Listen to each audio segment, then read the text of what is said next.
Peru, a country of 32 million people, is one that is diverse both in terms of the cultures represented in the population, but also its geography, with vast sweeping coastline on the Pacific Ocean to the west, and to the east, the Andes Mountain, reaching up to 6,768 meters.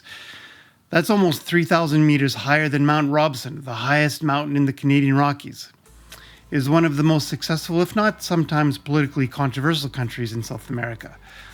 It has not been immune from the effects of COVID-19, and it is home to a number of Canadians.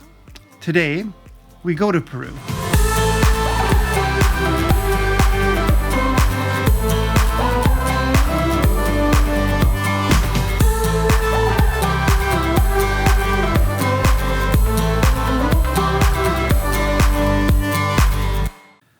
I have the pleasure today of welcoming Alan La Rue to the Canadian Expat. Alan joins us from the capital, Lima. Alan, welcome to the Canadian Expat. No, thank you for the invitation, Alan. Great. Just to get some background, can you tell us a little bit about yourself and what brought you to Peru?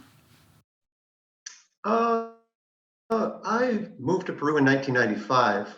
I had been living in Victoria, and I came down here with kind of on a whim, I suppose. I thought I would stay here for 2 years, and that's now 25 years ago. So I ended up getting married. I had my first introduction to Peru in 1986 when I came as a volunteer with Canada World Youth. I don't know if you've heard of Canada World Youth, but we were here in 1986 when the country was a very different place. In fact, our program here ended up getting cut short because of issues with terrorism, etc. So anyway, in 1995, when I was looking, for places where I could go for a few years, I thought, well, I'd like to go back to Peru. So here I am, but now in Lima, which is a city of a little over 10 million people, compared to where I had been in that program, which was a small village of a little over 200 people. So I'm seeing definitely a different side of Lima now. 10 million people, that's close to 10%, gets close to 1/3 of the population of Peru. It's 1/3 of the population, and this is a very, very centralized country in the sense that, we have Lima with 10 million, which is 1/3, but the secondary cities only have up to 1 million, maybe a little bit more. So not like Canada where you have, Toronto, then Montreal, Vancouver, No, here it's very, very centralized here, which creates a lot of challenges as well, because in terms of human resources, it's difficult sometimes to get people out to engage in jobs outside of the city. They wonder, where are their kids going to study, etc. All the universities, all the major universities are based here, media establishments, head offices of companies. It's a very centralized country. So how are things right now under COVID-19 in terms of what's going on in the city with 10 million people? I would imagine it would be difficult to manage. How are things? Things are very quiet right now. I'm enjoying the quiet. I'm enjoying the blue skies.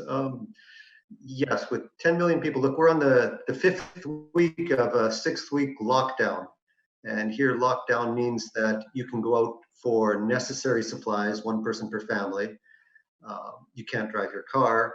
And we have a curfew from 6 p.m. to now it's 5 a.m. in the morning. 4 a.m. in the morning. Curfew that's imposed by the military. So it's been a very, very strict response here in Peru. It's one of the strictest in the regions. They were very early to, as they say it here, bring the hammer down to try to flatten the curve, which they absolutely need to do because the hospital system here is really fragmented. Workers, if they have, if they're on a payroll, they have their system that they pay into. There's a national system. The police have their system. The military have their system. So it's very fragmented and disorganized. There's corruption, unfortunately, in some of the areas. So it's just really not up to par to face this crisis we're dealing with now. They've habilitated a residence that we use for the Pan American Games here. And so they've created an ad hoc hospital. Um, so they're trying to respond. The government's been very strong with their response, but you see that they're having problems implementing this hospital, which shows you really kind of some of the logistical issues we end up dealing with here. Wow. Is there a support system for individuals such as yourselves, Canadian expats that are down there? Have you been able to meet up with or even online with other Canadians in the region? There's a pretty vibrant online community here, kind of expats in general.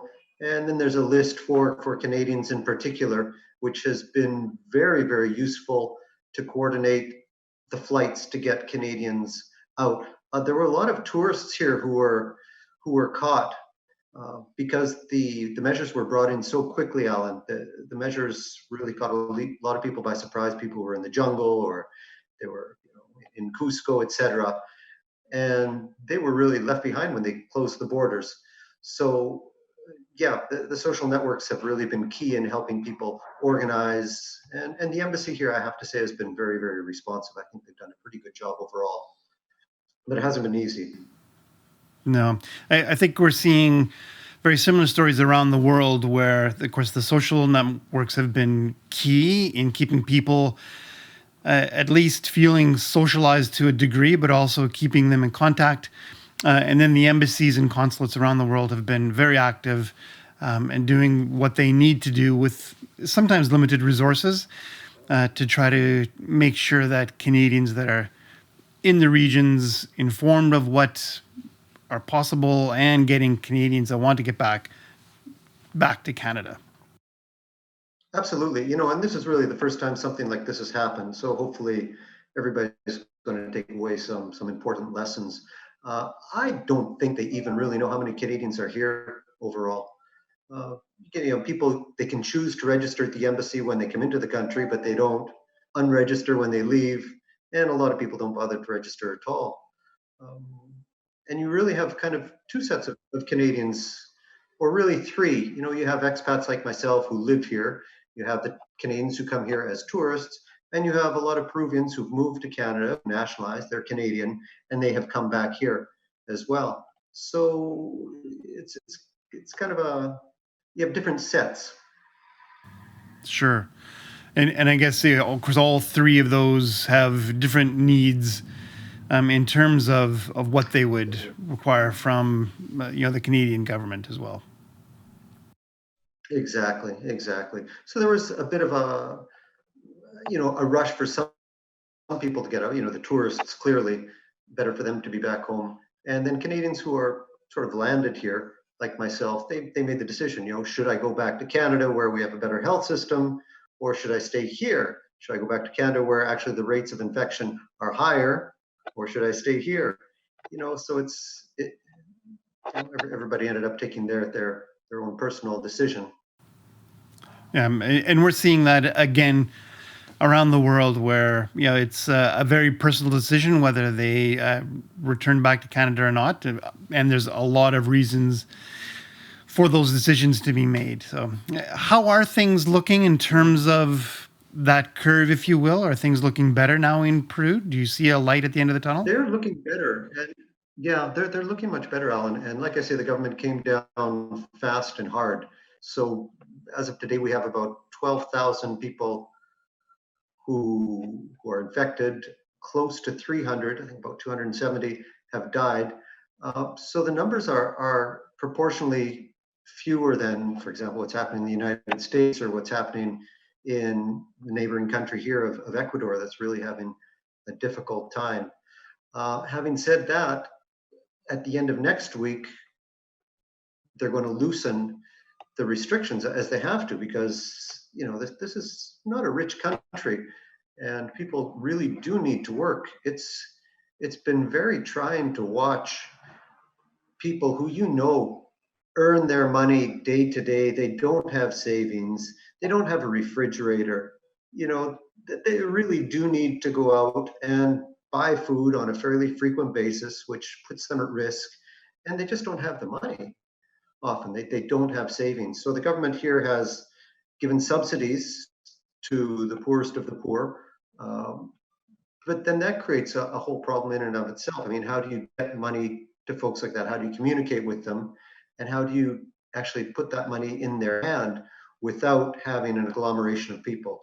So it's been very, very trying for everybody involved. And certainly there are people here who are really suffering.